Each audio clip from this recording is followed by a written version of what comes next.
Welcome to Make That Paper, the show where we talk about all the crazy jobs we do to make the cash we need to pursue our artistic dreams. And for elaborate holiday decorations. Deck them halls, y'all. Today, we are discussing the Booze Serving Sitch, the camera commish, and then we are heading down to Clown Town for a chat about the old balloon bending biz. We are your hosts, Jaime Parker-Stickle. And Jason Bieber. And today we are speaking with an incredibly talented actor, improviser, photographer, and yes, clown. You've seen him on all the best shows on television, including a recurring role on the HBO hit comedy Barry, and as a part of the NCU, that's Nickelodeon Cinematic Universe for you non-parentals out there, in our kids' favorite superhero shows, The Thundermans and Henry Danger. Bring them back. Bring them back. Bring them back. We are thrilled to have him here. Please welcome to the show the equal parts funny and friendly Justin Baker. Yeah. Hi, guys. Justin Baker's here. I wish we had a live studio audience to be clapping right now. Can we put that sound effect in? Can we do some canned laughter when I come on? Yep. Yeah. And then friendly clapping. Because he's friendly and funny. Friendly clapping. Okay. Yes. I have so many questions, but first I want to remind everybody that we had somebody on the show named Mirage. You'll remember from season 2. And Justin is dating her. Justin's dating my friend Mirage. Hot goss, you guys. Hot this goss. is true. This is very true. I want to talk to you a minute about training detectives because, I want to be a detective. I write detective books. I am obsessed with getting my detective's license, but I don't think that's what you're doing. Are you training people to be detectives?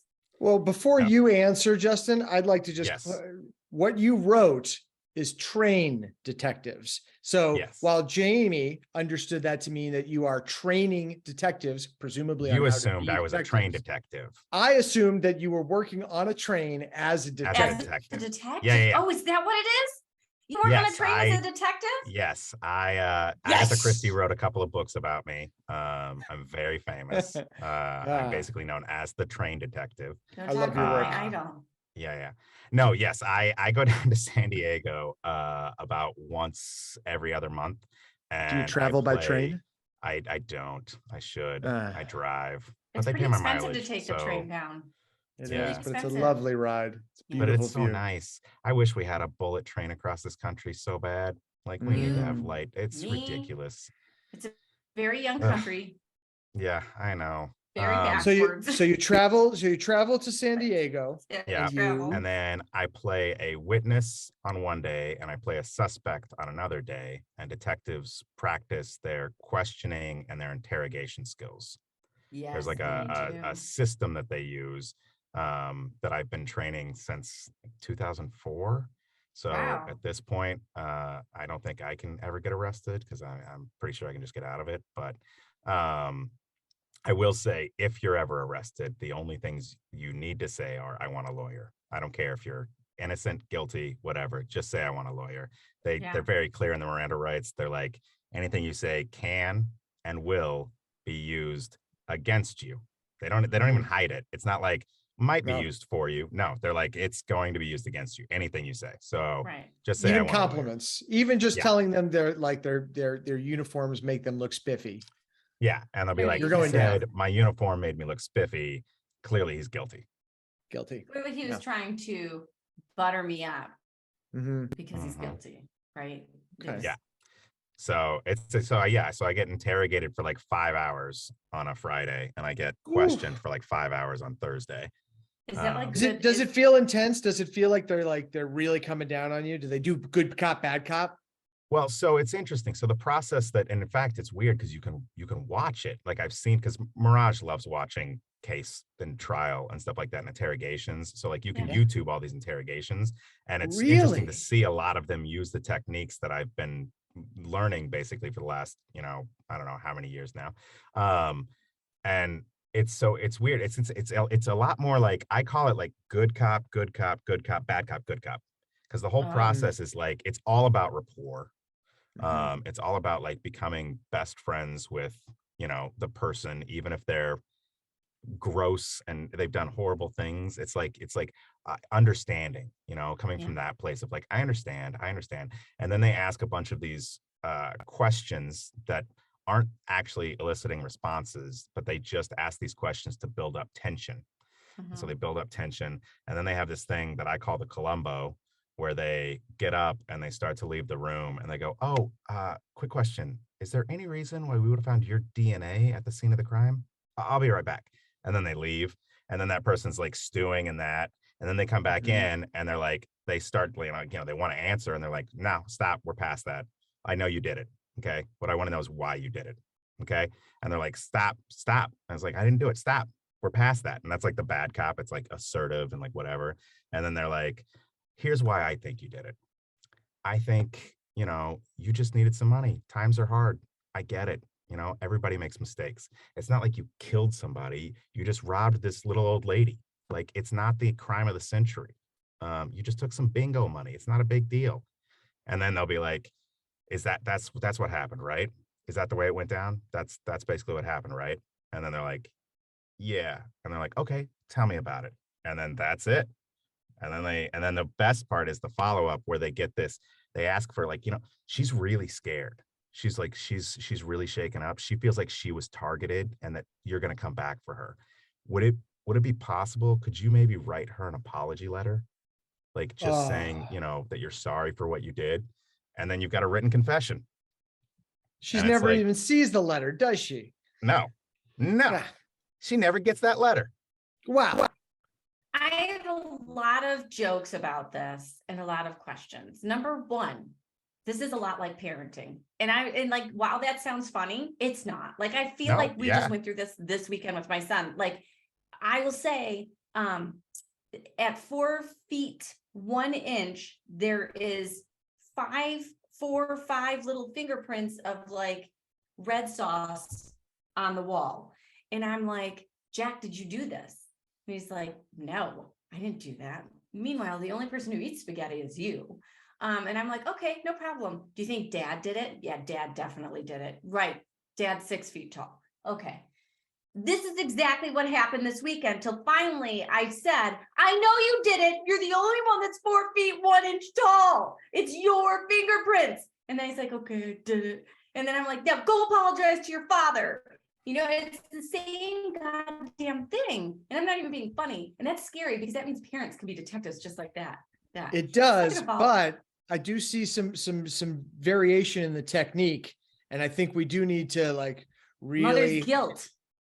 Yeah, you got to get that. You need moms in there. Well, and they do that one too. So at the beginning, when they're doing rapport, they have this, they call it the PHQ, which is a personal history questionnaire, which is again filled with like information that they already have. But they ask her like, you know, what's your full name? Can you spell that out for me? And then they start to build rapport. And like it's interesting because like I'm always like teaching detectives how to do rapport, because there's this whole like cop, like witness, cop, suspect, cop, whatever, versus like person.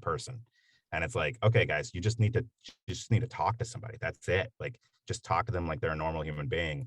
And that's how you like learn stuff. But like, they'll ask, you know, how's your relationship with your, you know, are your parents still together? And then they might find out, oh, you have a close relationship with your mom. And then later, whenever they're doing the theme building for the, you know, the catching them in the thing or whatever, then they might use that, be like, what would your mom think about this? You know, I mean, you guys are really close. And what would she say if she found out that you were taking bingo money from little old ladies? Like, would she be okay with that? I mean, I don't think that's what you want. I mean, that's not what you want, is it? No, I mean, no. How does an actor from Oklahoma find his way into the detective station in San Diego? Yeah, is this a Craigslist gig? It's very weird. It's not a Craigslist gig, actually.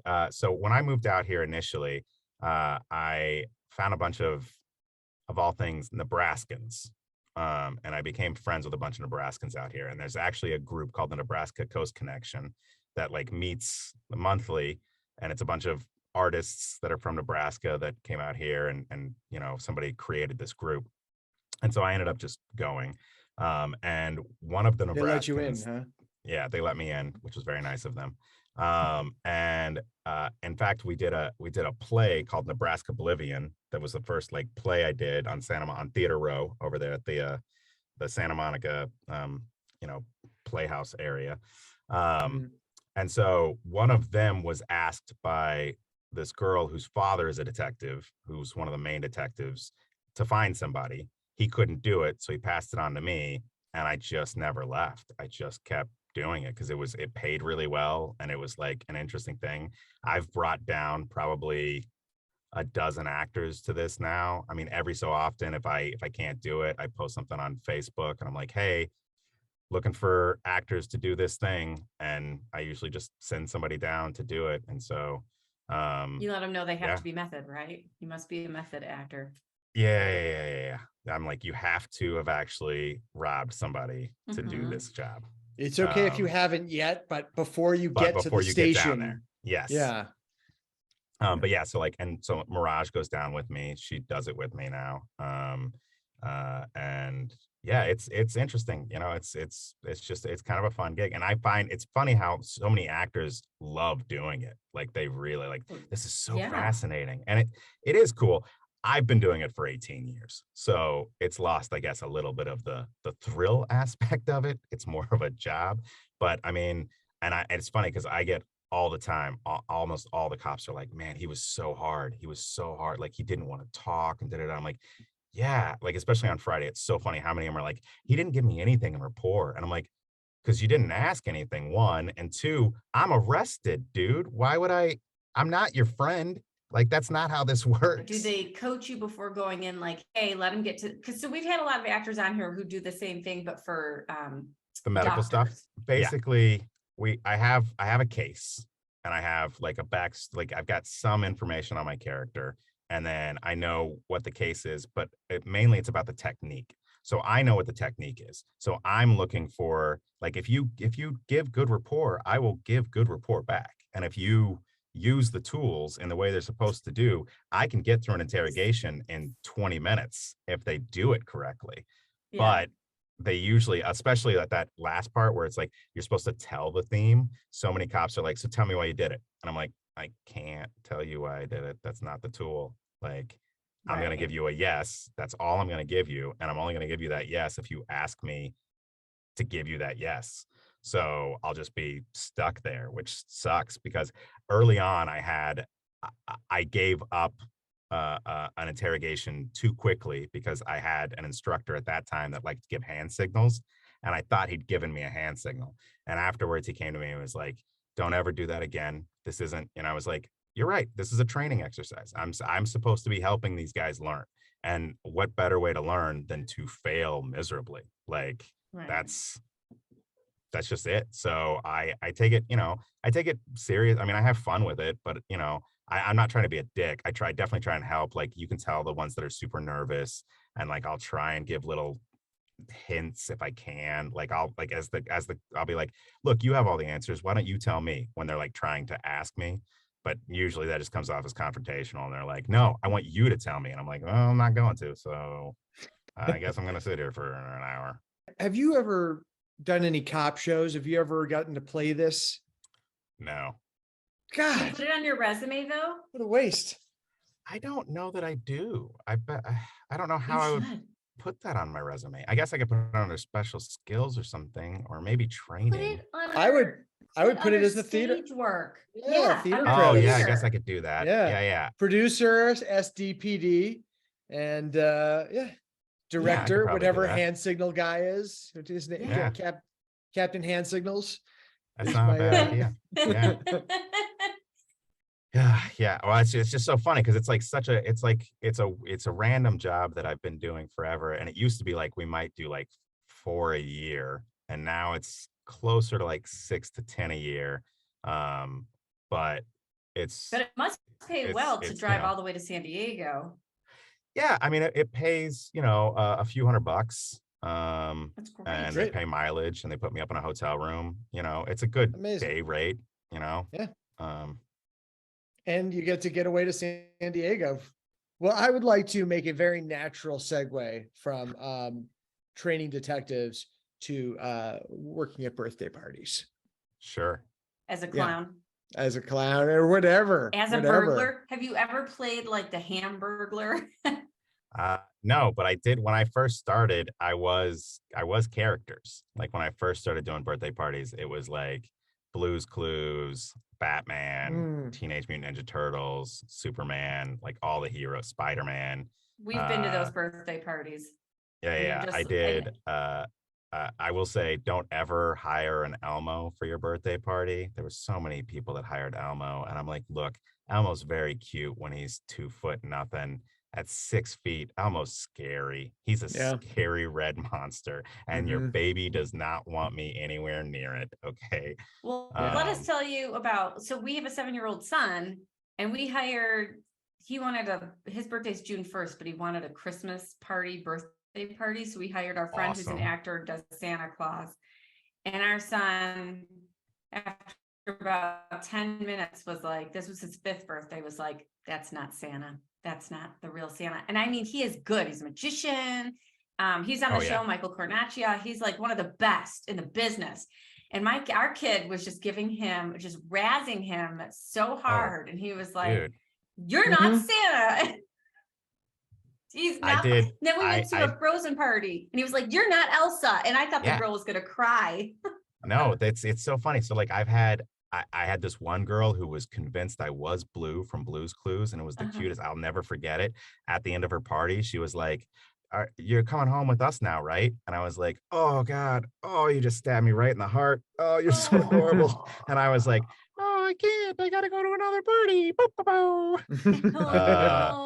And then I've got so many stories. Like even just so yesterday, Mirage has a friend who asked her if I could clown for his son's I think it was 3rd birthday party yesterday.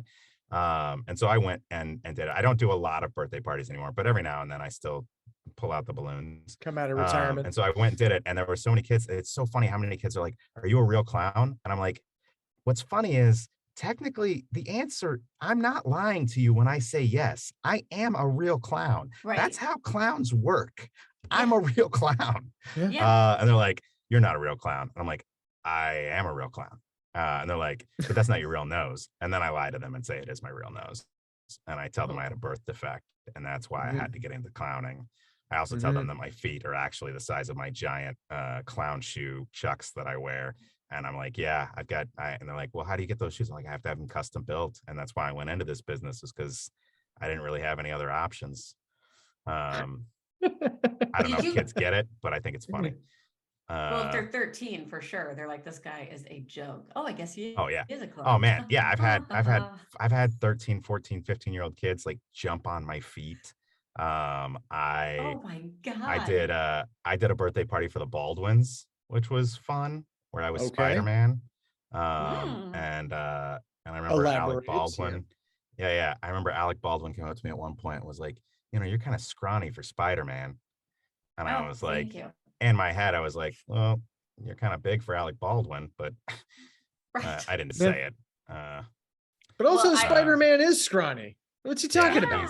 He's kind of a scrawny guy. I was like, well, and at that point, it was just Tobey Maguire. I was like, so I said, well, we can't all be Tobey Maguire. I'm like, sorry, I don't have muscles. Also, first 20 minutes of the movie, Toby was real scrawny. Yeah. Real scrawny. But also, there's something, so that brings up this thing for me about actors who do this in LA, because you're going to other actors' kids' birthday parties or people in the industry. You're never just going to like a random person's house.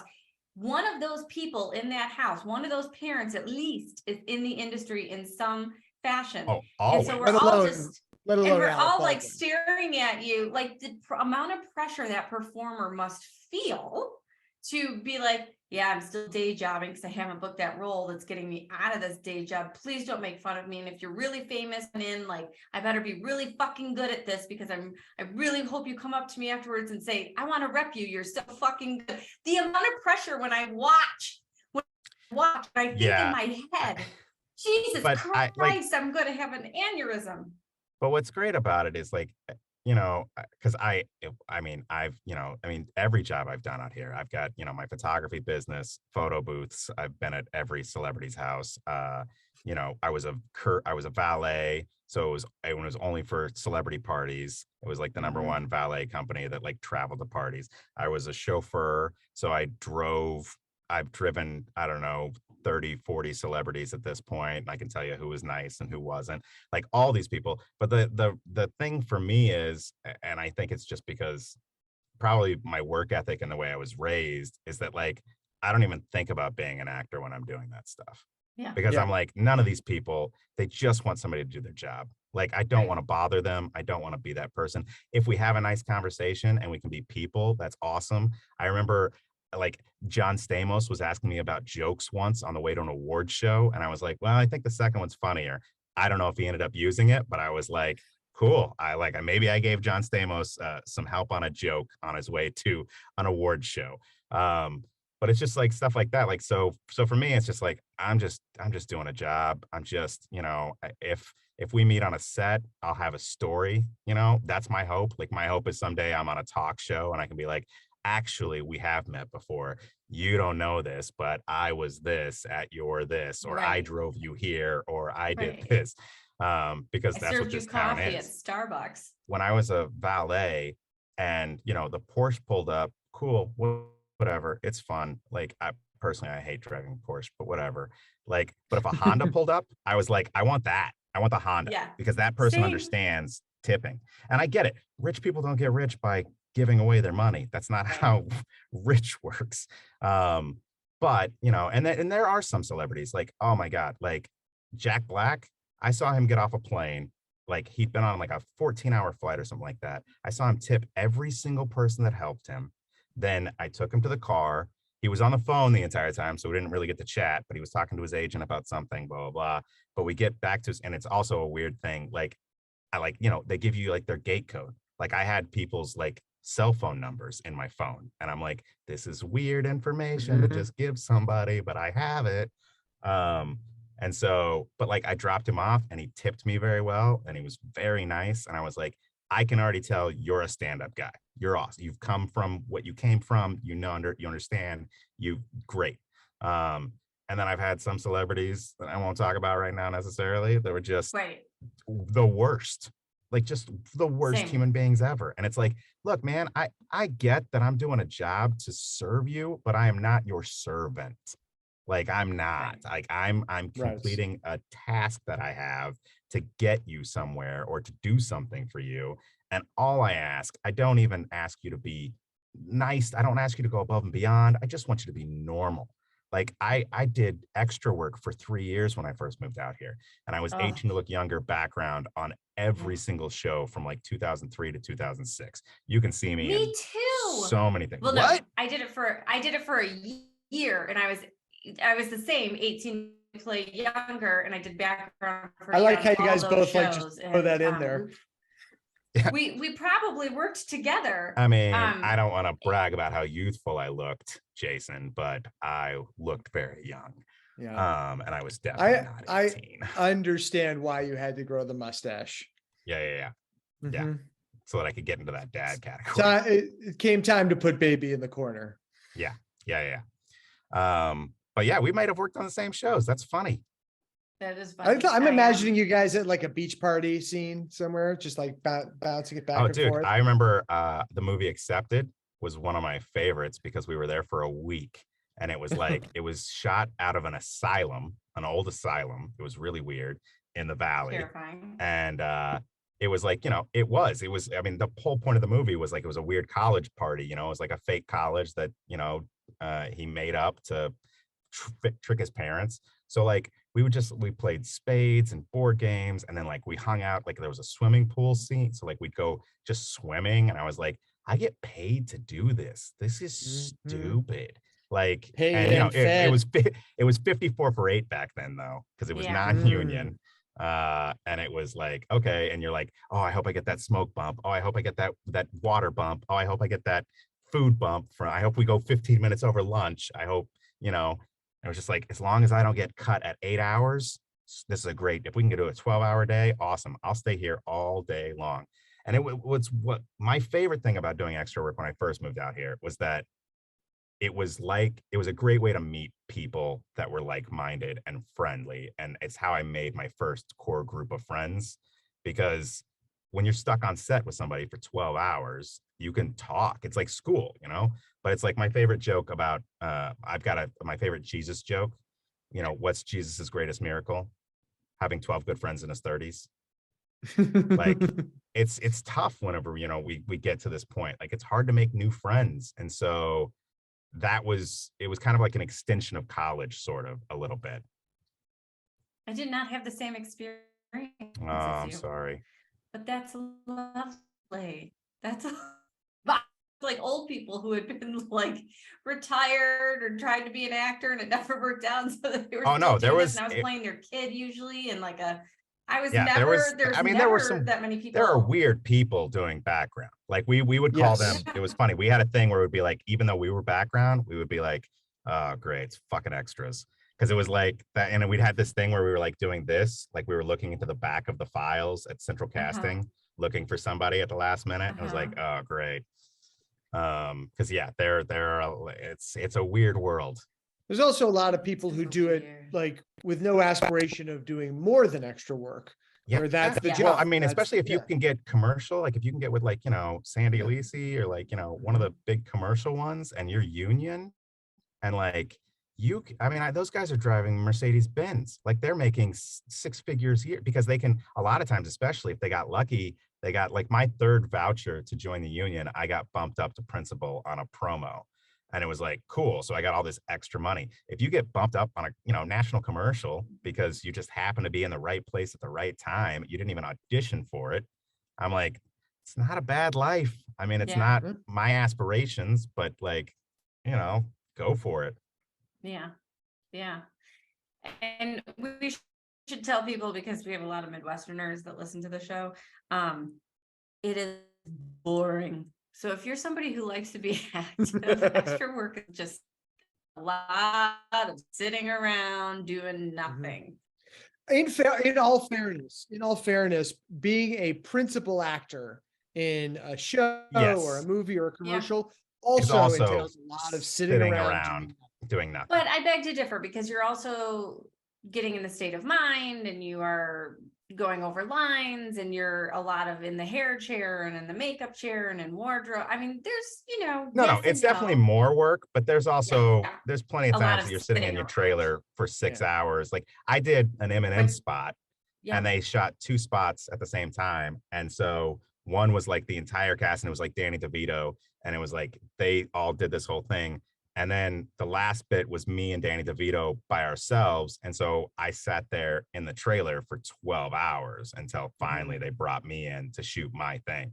So yeah. And by the way, ever since COVID, you really do, they make you stay in your trailer. Like there's no social area. You've got to stay isolated and all that. So it's even more boring. Yeah. And they don't give you the Wi-Fi password. But I mean, I will say this, I doing extra work, there were definitely times I felt bored. I don't think I've ever felt bored booking something, because I'm so excited about the fact that I booked something that like I'm like, even if I'm just sitting in a trailer, I'm like, I have a trailer. I have my own trailer. I take photos in it. I'm like, oh yeah, I'm in a trailer. Look what I got. There's a tiny 12-inch TV screen over here. There's AC in here, and they're pumping in some music. Life is good. I'm right next to the bathroom. Yeah. It's amazing. It's 100% different. Oh, it's the best feeling in the world. Background work, at some point you're just like, God, I hope they don't ask me to go stand on set now. I finally got comfortable in this folding chair, for Christ's sake, you know, like dude. And then it was funny, like I had so many friends who, like, you know, would catch me in background stuff and be like, oh my God, why didn't you tell us you were on it? It's Always Sunny in Philadelphia. And I'm like, did I say anything? And they're like, well, no. And I'm like, that's why I didn't tell you. It's a day job. Like, do you tell me about your day job? Like, I appreciate, I think it's cool. It's a cool day job for some people, but like, it was a job. Like, I mean, it wasn't me like, I shout from the mountaintops when I book something. I'm like, hello, everybody, turn to this Mhm. channel at this time and watch this show. I will be on it, even if it's only for a split second. They might have cut my lines, but here you go. I did background work on ER Nice. as a comatose patient. And I literally had like my character's name was Ted Cunningham. Mhm. The doctor and my mother have an entire conversation over me. And I'm like, how is this background?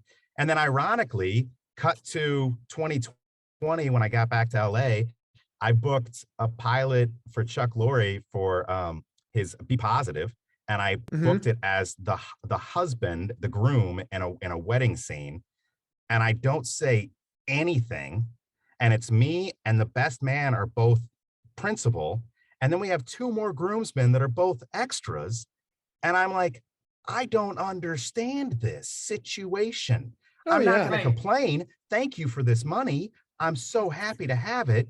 But Right. how is I did more, I feel like, as Ted Cunningham with a trachea hole in my neck than I did as this groom. And one of these is background, and one of these is a principal. Right, right. Well, I that just, slides also. I mean, that slides up as well. Like Jamie just did a I was audition for a gonna say, co-star. I auditioned yesterday for a co-star, but it's recurring in the first, they had me just audition with the first episode, and I have lines on so many pages, and it's a co-star, and I'm like, but there's so many lines, I don't care, but it's just about pay. It's just about Yeah. budget. It comes down to money, right? Yeah. I don't Totally. It's care. so I'll do it weird. for free. I'll do And it for don't- free. I'm now a professor. I'll do it for free. And remember, Mindy Kaling and all of them, they were co-stars in the pilot of The Office as well. Oh, yeah. That's crazy. Yeah. Call me an extra, give me the lines, pay me nothing, call me, a friend. Oh, dude, it's my I don't favorite. Like my care at this manager point. asked me whenever he booked me the non-speaking co-star, because that's what it was. Mhm. Like it was so funny because I showed up, it was 3 days. I showed up to a table read where I didn't say anything. I was like, okay, you Great. guys are paying me to come sit here with the cast for some reason, but Yeah. awesome. Mhm. But I remember he's being like, are you cool with doing a non-speaking co-star? And I'm like, Sax, I love you, man. I'm going to say this one more time, and I want to make sure it's very clear. Until I get to a point that I have work that's canceling other work, like that we have to choose between one show and another show, I will always, always rather be on set than doing anything else possible in this world. I love doing a lot of things, but I will never love anything more than being on set. So yes, I want to do this. And I didn't even have to Yeah. audition. It was great. I literally booked a co-star, which is the first time I've ever just booked off a headshot. I was like, That's great. this is awesome. I didn't Yeah. have to do anything. That's In great. fact, he was like, I think they want you, but and I read the email and I was like, Sax, I think I'm booked. Yeah. And he was like, what? And I'm like, if I'm reading this email correctly, I think I've already booked this gig. And Says yeah, the I had. client to his agent. Yeah, right. But that's funny because I feel like that happened to you too, Jason. And we were like, what? What was that show that it happened to you on? And also, did you just spill on your Bear Jew t-shirt? It did big sip of water. Most of it didn't get to my mouth. There was this there's a tipping point in the bottle that happened prior to contact with lips. And yeah, but yes, I think that also did happen to me with good trouble. Yeah, good trouble. That was that. Yeah. Yeah. And we were like, I think wardrobe was calling you before you had gotten the offer. Yes. Wardrobe come in tomorrow at 8 a.m. and you were like, for what? Mhm. Yeah, it was, yeah. Mhm. Okay, sure. Sure. I'll be there. Sure. Yeah. I wanted to ask you about another job you did because I think we may have worked for the same company. It says here you spent a little time selling knives. Are you talking about the spatula spreader and how that tang is all the way through the knife and the rivets are flushed? You're talking about Cutco, kitchen I'm cutlery. talking about Cutco. I'm talking about working for I Vector love me some Marketing. Cutco. Oh, It was so the good. And what's product funny is is- I didn't know that Cutco was a pyramid, like a marketing, like an MLM.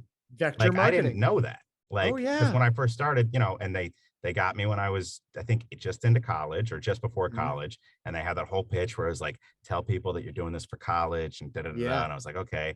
And it's funny, I was at the state fair back in August up in Sacramento doing a gig, and Cutco was there. And so I walked by the booth at one point and I looked at this guy who's selling Cutco and I go, oh man, Cutco. And he was like, you know us? And I was like, no, you bro, I used to sell you. I was like, and I started talking about all that stuff. I was like, oh, look at that. It's so beautiful. Ergonomic handles. And Mhm. I could sell Cutco today because I I could love tell. those knives. I've got a Everybody scar on my did. thumb from Cutco. Yep. I chopped right through my thumb and That ooh, was it was bad my during a biggest presentation. sale. My biggest sale was cutting right through my finger by accident. There I you sold go. $1,000 set of knives because I didn't even mean to cut my finger off. Yeah. Yeah. It's crazy. Yeah. I mean, what my problem was, and it's so funny because it's been slightly a problem of mine most of my life. And it's a little bit better now that I'm in feast and famine. But like at that point, I didn't need money.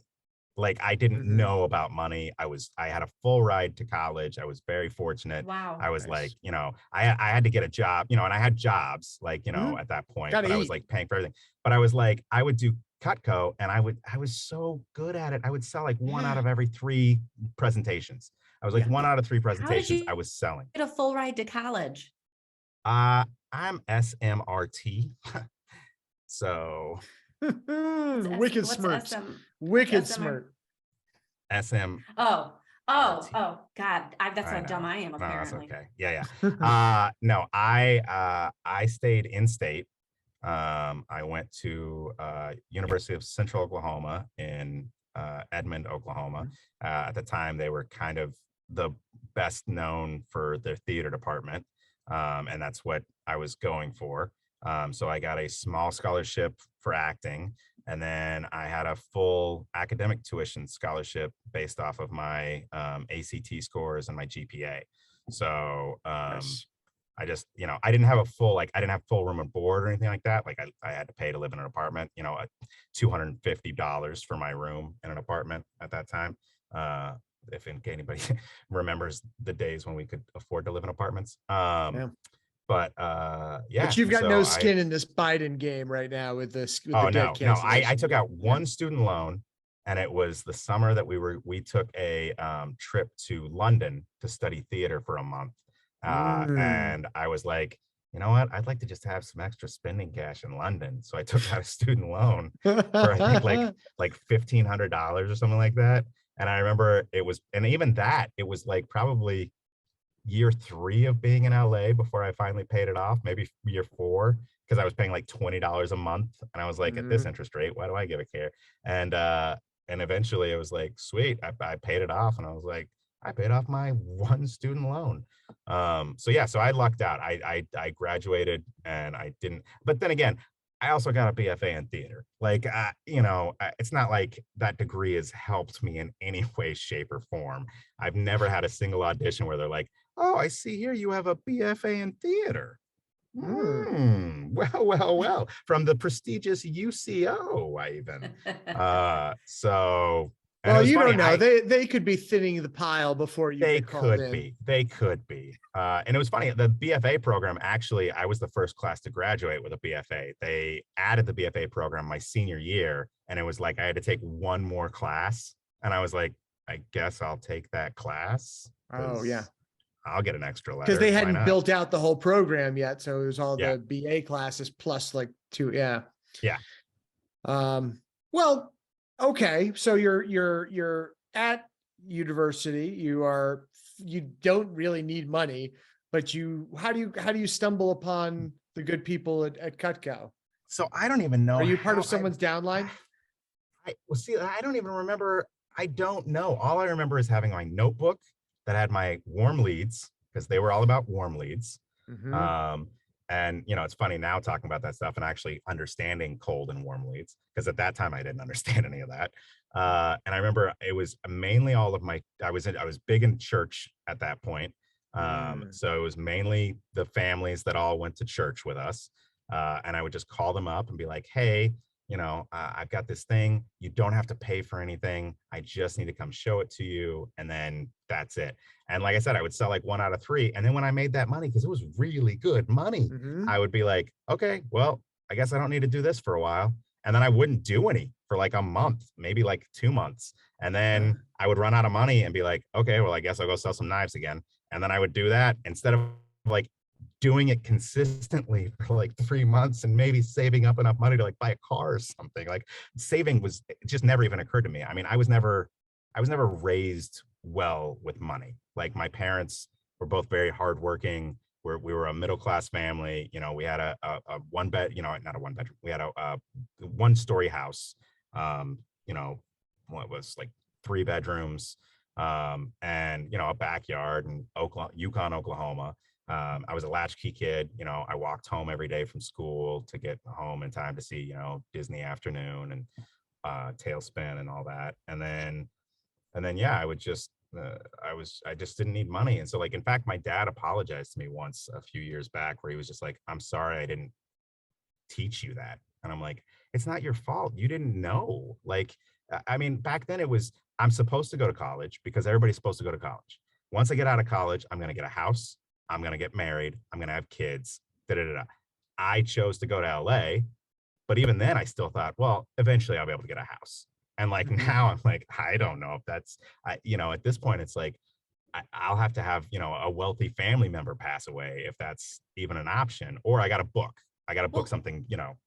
but we've talked a little bit about the fact that it's interesting that you've brought up a couple times that you came back to LA in 2020. When did you leave? Yeah. Well, so I even I've left LA twice. I moved back to Oklahoma in 2009 and came back in 2010. And then I went to Atlanta in 2019 to see what that scene was like and came back to LA at the beginning of 2020. I love LA. Even if I don't ever own a house, I love LA. I want to be here. I love being here. All of my contacts are here. My photography business does well out here. Like This is home. it's If it's you, home. Like, in yeah, fact, if you literally, came, it's so funny. When I moved back to Oklahoma in 2009, I pulled into my dad's driveway in Norman, Oklahoma, and I sat in my car for a minute and I go, man, I miss home. And I went, oh, oh, Yeah. LA's home. yeah, Oh, wow. Because I always thought Oklahoma would be home. And I lived in LA, but it was like, yeah. no, it was like definitely like LA is my home. Like I love Oklahoma. There are parts of Oklahoma I love, there are parts I don't, but it's just not for me. And it's tough to explain that to like my family because like, my mom and my brother, they'll constantly talk about, why don't you come back here? There's a film industry in Oklahoma now. You should come back here. Like you can get a house out here. Like you can teach out here. You can do this. And I'm like, can I get Grubhub at 4 a.m.? No, I can't. Like that's enough for me right there. Like I'm just like, it's just not my life. Also, my photography, like out there, I would have to slash my prices. And Yeah. it's a whole nother thing. Like cost of living is great out there, but it's weird because I make more money out here, but I pay more. So it's like, I don't know if it really would be that different if I moved back to Oklahoma, other than I just don't think I'd be happy. Let's talk about photography for a second, because Sure. photography, this is one of those jobs where it is a day job, but it's also an artistic pursuit. And for you, Yes. I think it's both. Yes. How Absolutely. how did you get into photography? Did it start as a hustle, or did it start as an artistic? So I had a very good year in 2011 where I had 4 nationals running. Nice. And I was a chauffeur at the time. And I was like, I kept going to my mailbox and getting, like $2,000 checks. And I was like, well, why am I being a chauffeur? Like, again, because of, my mental, I've always had 2 or 3 jobs, but I'm very good at making enough. I don't typically make more. So I was like, well, I'm making enough. I don't need more. So I'm not Mhm. going to do this chauffeur job anymore. And I went and bought my first DSLR, which was a T2i Canon, and I bought the Nifty 50, which is a 50 prime lens, And I'd always liked photography. I'd always had, you know, I had like an eye that I thought I could take good photos. But every time I took a photo, it was always with like point and clicks, and they never came out like I saw them in my head. And I was like, Yeah. this, whatever. And so I remember walking outside and I took my first photo of just like a tree. And I looked down at the camera and I go, oh my God, that's it. That's what I see. And I was like, that's awesome. And so I just started taking photos every day. And then I had a buddy who had a going away party. And at the going away party, there was a photo booth company there. And they're called Snap Yourself, and they're great. Technically competition with me, but I also work with them. And so I went to them and I said, hey, I don't know anything about photo booths, but I'm trying to be a better photographer.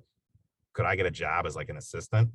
And they were like, you take good natural light photos, but you don't have any flash photography. And like photo booths that's kind of a big deal. And I was like, okay, well, here's the deal. It seems to me, and let me know if I'm wrong, because this is your company, that you need two things to be a good photo booth photographer. One is you needed the technical information, and I think I can learn that.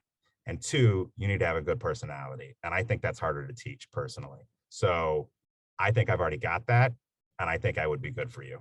And he was like, okay. And I got a job, and I started doing photo booths, and then you know, and then I started to shoot, like I shot for Getty for a few years because somebody asked me if I wanted to shoot one of the film Premieres. not premiere, where all the films are. Award show. No. Like Oscars. you go and you watch a film, and then there's another Festival. Festival. Thank you. I was like, where's this word?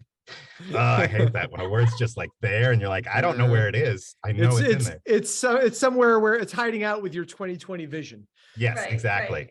right. So I shot a few things for the few free things for them, and then I just sort of reached out to them and was like, hey, do you guys need another photographer? And they were like, sure. Because Getty at that point, they've changed their model a little bit, but at that point it was like you get hired to go shoot something, but you don't really get hired. It's all free.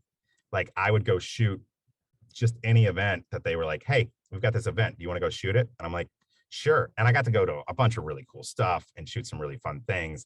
But then if your photos don't sell, you don't make any money. So it's just a crapshoot. And that's why, like, you know, you see like photographers on the red carpet and they're always like, look at me, look at me, look at me, because you have to have the eyes to sell the photo.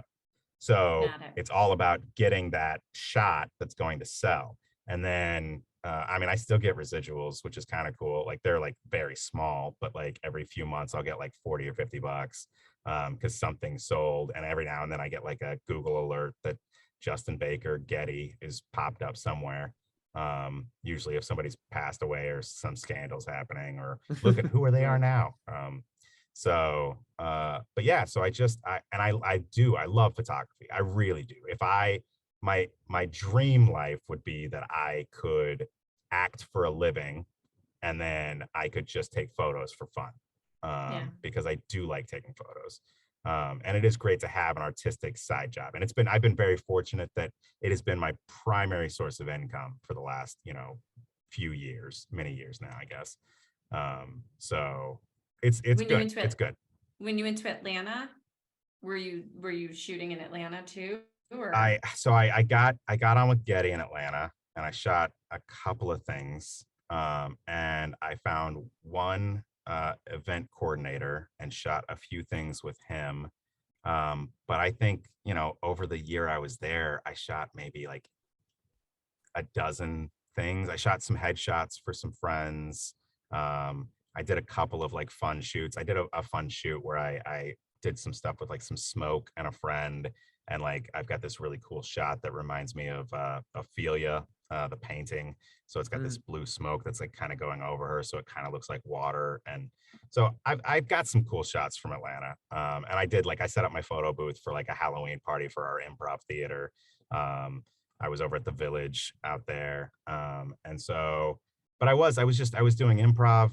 I was waiting tables at a restaurant. and I was occasionally taking some photos, and I was like, and I couldn't get a single meeting with an agent in Atlanta. I just couldn't do it. And I tried harder than I've ever tried to get a meeting with an agent. I Wow. did emails from friends at the beginning. I followed up with emails from me. Valentine's Day rolled around. I dropped off cupcakes at a few of them with my headshot and Wow. resume. I followed up with another email that was like, hey, these are now things I'm doing. I was teaching at one of the big theater companies out there. I was on a house team. And I was like, I'm doing all this stuff. I don't know if it was timing. I don't know what it was, but I was like, I'm like, you can look at my IMDb. I know these other people that are on your roster. Like, I have credits, I'm not like A-list or anything, but I've got more credits than about half your clients for sure.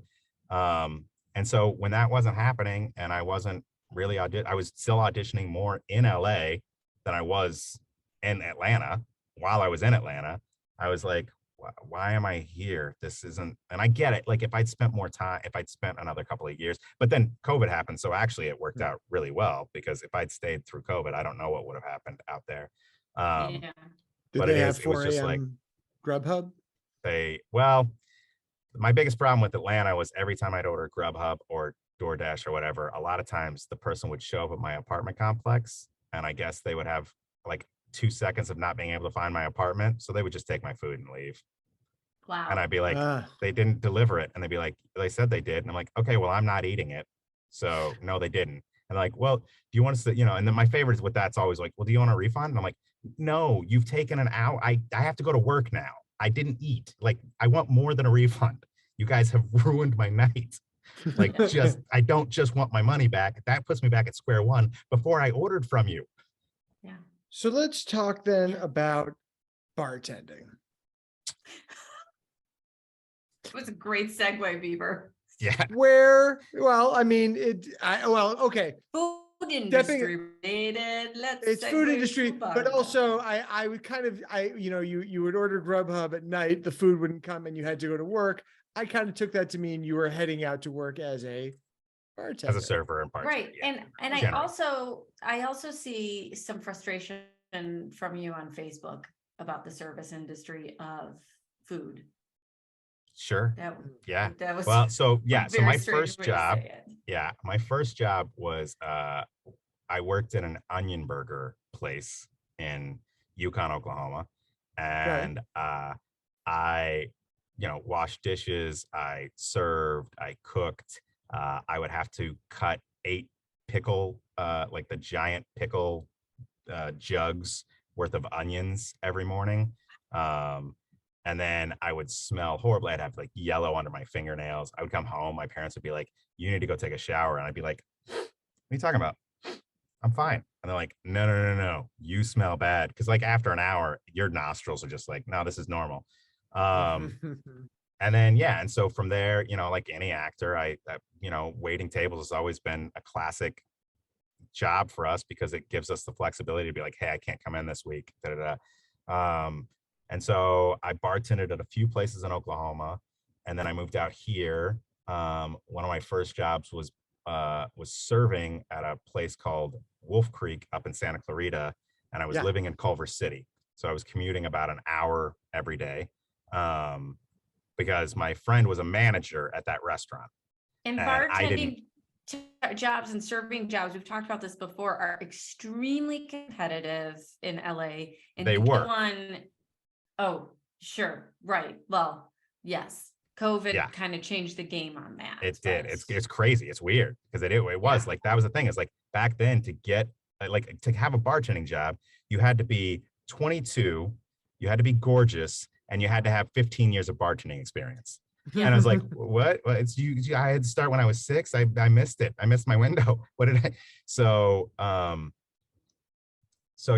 was commuting and I remember one of the girls didn't show up for her bartending job that day. And so I stepped in. And so I ended up starting to get bartending shifts. And I remember my first thing about waiting tables out here that was crazy to me was like, in Oklahoma and in Atlanta, when I was out there waiting tables, you make $2.13 an hour.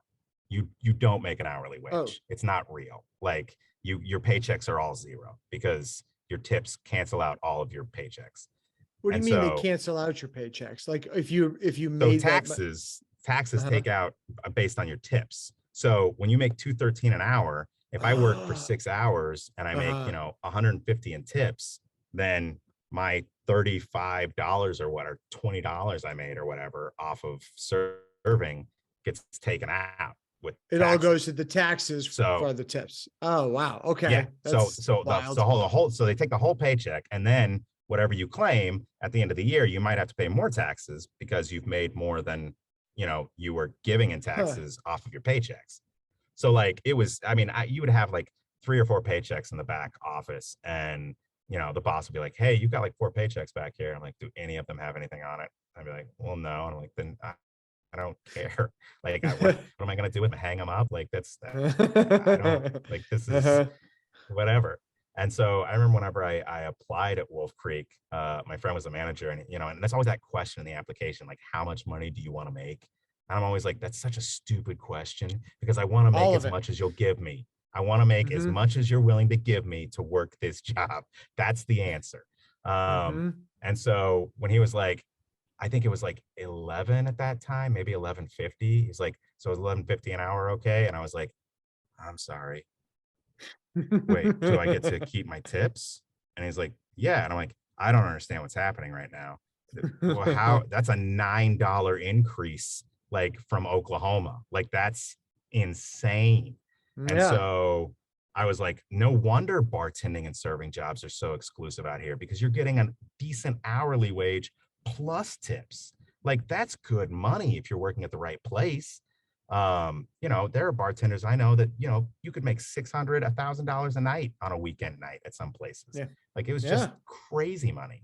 And so I was bartending at this Wow. brewery, and just like slinging beer and wine. And then ended up leaving there. And then I pretty much like left the food industry for a while. And then when I got out to Atlanta, I was like, my photography wasn't off the ground yet, and I wasn't acting enough yet. So I was like, well, I got to get back into something. So again, I had a friend who was a manager at a restaurant. I started working there. The other manager was not a good person.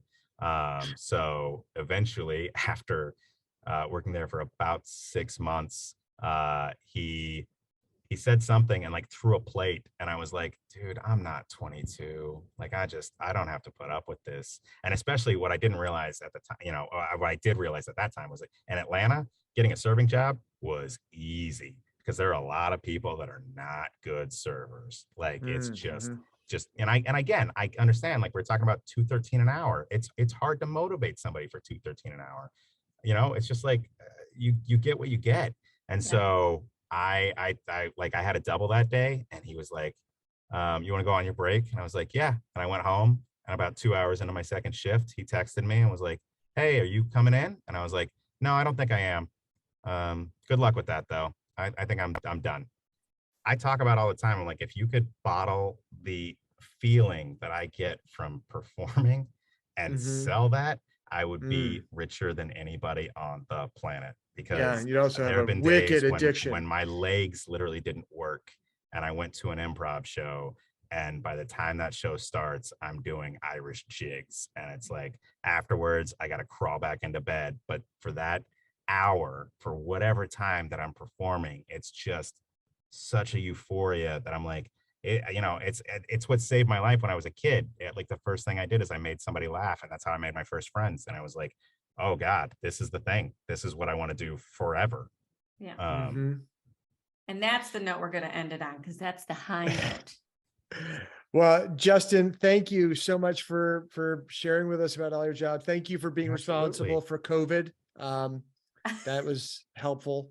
Glad you were able to live for free and rise above the water. Yeah. But thank you for taking the time to do this, because we know how busy you are, how busy life is, and we don't make it easy for people. We're like, show up at 10 a.m. on a weekday because that's when our kids at school. So thank you so much. I mean, to be fair, a Monday at 10 a.m. is generally a time that I'm not doing anything either. So good for you, works out. pal. She showed on Monday, made love on Tuesday.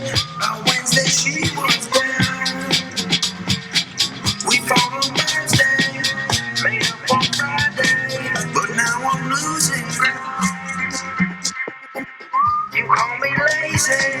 You think I'm crazy, so why'd you come around? She want my money, but I got no money. This ain't no savings and loan.